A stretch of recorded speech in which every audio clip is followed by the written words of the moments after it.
ሰላም ሰላም ናይ ዮኒ ዩቱብ ተኸታተልቲ ከመይ ኒኹም ከመይ ቀኒኹም ኣነ ሰላም ኣለኹ እግዚአብሔር ይመስገን በብዘለኹምዎ ሰላምኩም ብዙሕ ተርፊ ያለለይ ኩራት ህይወተይ ሓድሽቲ ነዛ ቻነል እንኳዕ ብሰላም መጻኹም ናበልኩ ሰብስክራይብ ናገርኩም ቤተሰብ ኩኑ ቤተሰብ ዝኾንኩም ደሞ ሼር ላይክ ናገርኩም ምትዋዕኹም ኣይፈለኒ ኩለኩም ይፈቲ ላይክ ሼር ሰብስክራይብ ትገብሩ ከለኹም ለዓይ ዓብይ ጥቕሚ ኣለዎ ማለት እዩ ኩራት ህይወተይ ለኣኻትም እውነይ ኣየደንጉየኩም ከውናይ ኣይጎድኦኩም ማለት እዩ ስለዚህ ዛ ቪዲዮ ብላይክ ጀምሩዋ ማለት እዩ ኩራት ህይወተይ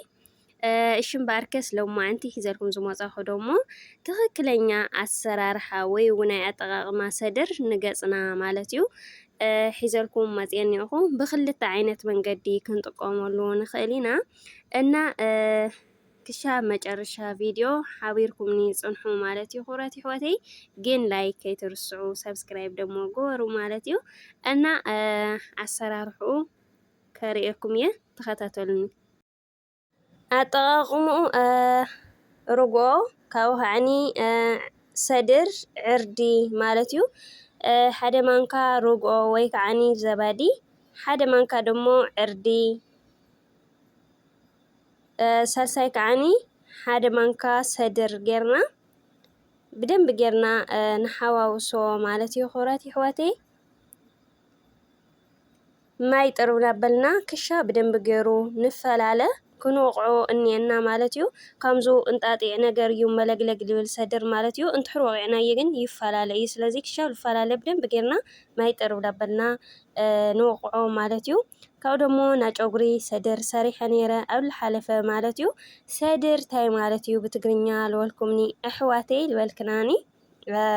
በትግርኛ ሰድር ማለት ቆጽሊ ጋባ ማለት እዩ ኩራት ኣሕዋተይ بعرب دمو ሰድር ይበሃል ማለት እዩ ስለዚህ ትግርኛ ቆጽሊ ጋባ ማለት እዩ እና hamzi ጌርና ክሻብ ልልምልም بدنب ጌርና ክንወቅዖ እንየና ማለት እዩ ኩራት ህይወተይ በጣዕሚ እዩ ጽቡቅ ምሉምላሙ ከምዚ ሻውልኾን ነቡለን ጽበየን ክንወቅዖ እንየና ማለት እዩ ከምዚ ጌርና ምሉምላሙሲ ልምጥሳም እንታን ክጥዕመና እንብዛለውና ክነቅጡነ የብልና እንብዛለ ክነሕፉሰ የብልና ማለት እዩ ተቃጢኑናይ ዘበብና ለኸሸግረና እዩ እንትሕር ሓፊስ ከዓኒ ኣብ ሓደ ከፍ ክብል ስለልኽእል ከምዚ ንገብሮ እንየና ማለት እዩ ከዚ ላብ ገጸይ ከጣሱመየ ማለት እዩ ኩራት ህይወተይ ከምዚ ክኾን እንዮም ምሉምላሙ ማለት እዩ መጣሰሚ ብሩሽ እንትሕርዳ ሃሊና ልበለጸ ማለት እዩ ብሩሽ በጣም ይጽቡቅ ለመጠሳሙ ክጣስመሉ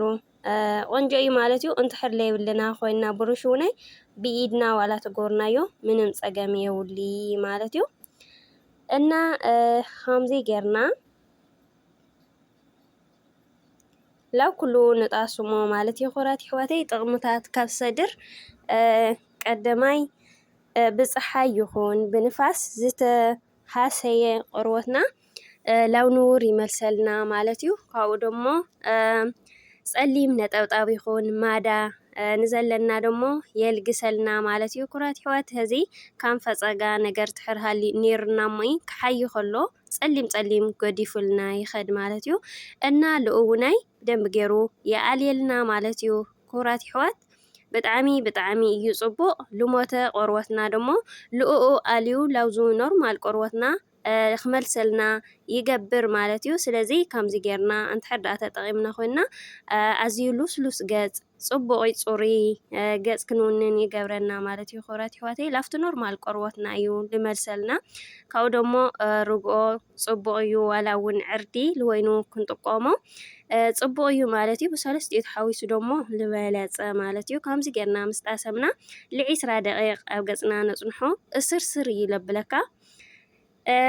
بدحري إسرا دقيقة دمو بما يزحل ملج إلنا نحصو مالتي كورات حواتي كنحصو كلنا تما يزحل تخوينو بتعمي يصبوغ مالتيو إنا بزحل ماي ولا قديحنا صانيحنا أزحلنا ديو ولاس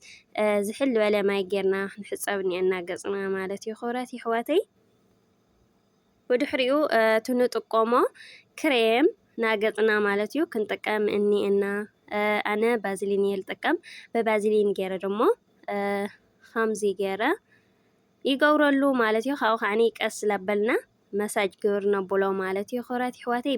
ብጣዕሚ ካብኡ ከዓኒ ተፈጥሯዊ ቆፅሊ ስለልኾነ ምንም ኬሚካል ይኹን ካሊእ ስለለይብሉ ብጣዕሚ እዩ ጽቡቕ ማለት እዩ ብኸባቢና ከዓኒ ቆፅሊ ገባ አንቂጽካ ኣድሪቕካ ጥሒንካ ብከምዚ መልክዕ ንጥቀም ማለት እዩ ክብራት ኣሕዋት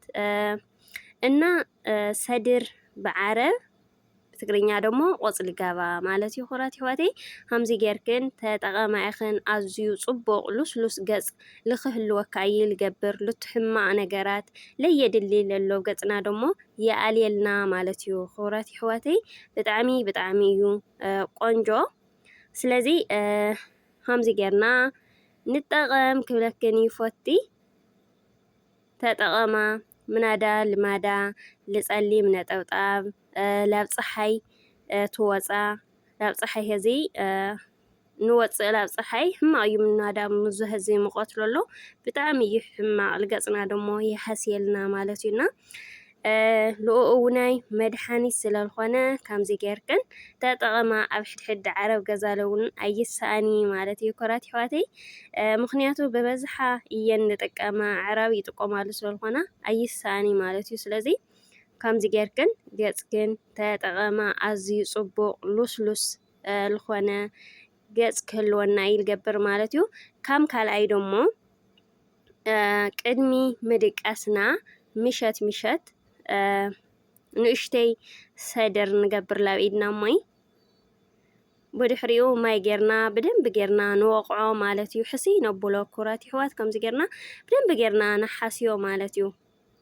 ክሻብ ዓፍዓፍ እዩ ልብል በቃ ክንሓስዮ ከለና ዓፍዓፍ ይብል ማለት እዩ ሕሲ የቢልና ኣነ ልመርኣይ እምቢ ህዚ ስለ ከምዚ ረእኽናኒ ገይረ ዝፀናሕኮ የገብረሉ ግን ከምዚ ጌርና ቀድሚ ምድቃስና ሕሲ የቢልና ክንዲ ሳሙና እዙይ ንጥቀም ማለት እዩ ሳሙና ተይገበርና ቡዙይ ከምዚ ጌርና ብደንብ ጌርና ንሓሲና ንገጽና መሳጅ ጌርና ብማይ ንሕፀቦ ማለት እዩ ልጊዝኡ ማለት እዩ ክብራት ኣሕዋተይ ብጣዕሚ እዩ ቆንጆ ምሸት ካብ መግበርኡ ማለት እዩ ክብራት ኣሕዋት ብጣዕሚ እዩ ጽቡቕ እና ናይ ሎማዓንቲ መደበይ እዚኣ ነይራ ማለት እዩ ካሊእ መደብ ልመጽእ ሼር ላይክ ሰብስክራይብ ናገርኩም ናታትኩም ምትባዕ ኣይፈለየኒ ማለት እዩ ተሓቱኒ ንደለኹም ሕታታት ደሞ ኣብ ቦታ ኮመንት ኣቐሙጥለይ ማለት እዩ ኣዝዩ ጽቡቕ ዝኾነ ማስክ ናይ ሰደር እዩ ነይሩ ሎማዓንቲ እናተጠቐምሉ ባይ